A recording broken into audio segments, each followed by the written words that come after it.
Hey everyone, in this video I'm going to show you what to do if your Braeburn thermostat is not cooling. Now, just to be clear, this troubleshooting is only for the thermostat itself. If the thermostat is working but your AC still won't cool, then the issue may be with your HVAC system, not the thermostat. First, check your system switch. You'll usually find it on the front of the thermostat. Make sure it's pushed to cool. If it's not, your air conditioner won't start.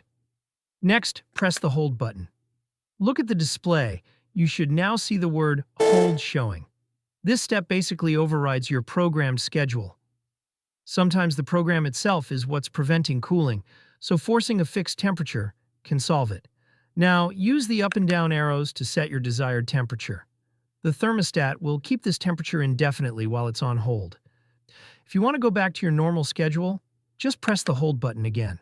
The hold will disappear from the display, and your thermostat will return to automatic programming. If setting the system to cool and using the hold function doesn't solve the problem, the last option is to reset the thermostat. Keep in mind, this will erase all your settings, including day, time, and schedules. To reset, find a small object like a pin or paperclip. Locate the small reset hole on the thermostat. Insert the pin and press gently. The screen will go blank for a moment, then light up again. That means the reset is complete. After the reset, you'll need to re-enter the day, time, and temperature preferences. And that's it. First, always try the simple steps. Set to cool, use the hold button, and adjust the temperature. If that doesn't work, go for a reset. This should fix most thermostat cooling issues.